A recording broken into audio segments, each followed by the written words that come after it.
केला याचा सगळ्यातून एकच निष्कर्ष निघतो की हे सरकार आता राहू शकत नाही। या सरकारला आता घालवायची वेळ आलेली आहे आणि महाराष्ट्र हक्क मागतोय। जर झिरवळ साहेबांना आज मंत्रालयातून उडी मारावी लागत असेल तर सामान्य माणसांनी काय करावं? मग तुम्ही विचार करा, याचा फार गंभीर विषय आहे। मागणी होती मुख्यमंत्र्यांनी आम्हाला भेटावं।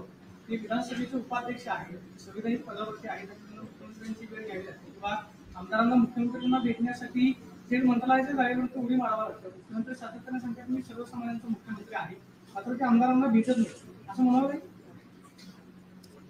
तुमच्या प्रश्नातच माझं उत्तर आहे, मला सांगायचीच गरज नाहीये। तुम्ही विचार करा, सत्तेमध्ये असलेला आमदार संविधानिक पदावर आहे, तो मंत्रालयातून जीव द्यायचा प्रयत्न करतोय। किती म्हणजे मी तर पहिल्या ती बातमी ऐकल्याने मी पॅनिक झाले, मी घाबरले। म्हणलं अरे बापरे, झिरवळ साहेब बरे आहेत ना? मी लगेच फोन केला, त्यांच्या कुटुंबाला फोन केला की अरे बापरे। आणि हा झिरवळ साहेबांमध्ये हा खूप एक चांगला शून्यातून कष्टातून मोठा झालेला आदिवासी नेता आहे तो।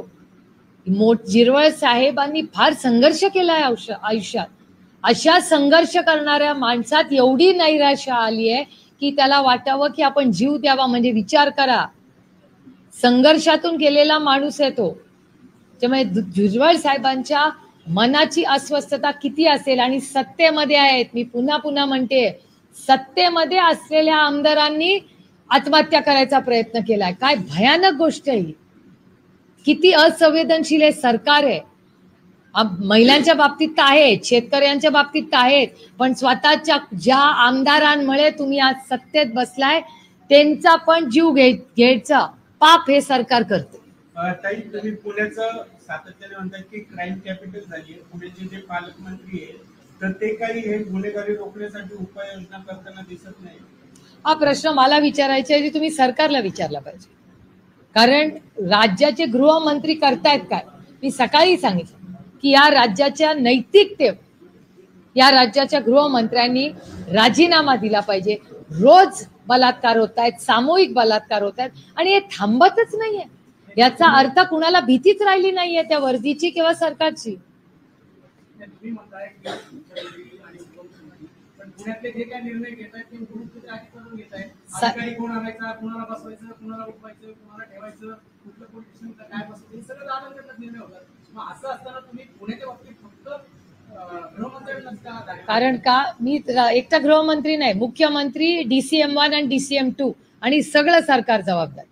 असं सिलेक्टिव्हली नाही करता येणार, सगळ्यांची जबाबदारी आहे। जेव्हा झिरवळ साहेब आत्महत्या करायचा प्रयत्न करतात तेव्हा मुख्यमंत्री, DCM-1, DCM-2 आणि CM तिघही जबाबदार आहे त्याच्यासाठी। जसं महाराष्ट्र मुंबई आपलं पुण्यामध्ये काल बापदेव घाटात जी घटना झाली, ज्या पद्धतीने दौंडला मागच्या आठवड्यात मळदला झाली, काल पुणे शहरात झाली, रोज अशा बातम्या येतात कुठल्या ना कुठल्या। कोण आहे जबाबदार? सरकार जबाबदार आहे। आणि सरकारमध्ये आज एक ट्रिपल इंजिनचं खोक्याचं जे सरकार आहे ना, 50 खोके एकदम okay, it is not okay. बारामतीची घटना घडली ना, अजितदादा लक्ष्य बोर्डमध्ये दिसले, सकाळी 6 वाजल्यापासून अधिकाऱ्यांची बैठक घेतली जात, पण मग ठोस बारामतीत अशी घटना होणं आणि दादाने लगेच बैठक घेऊन आणि अधिकाऱ्यांना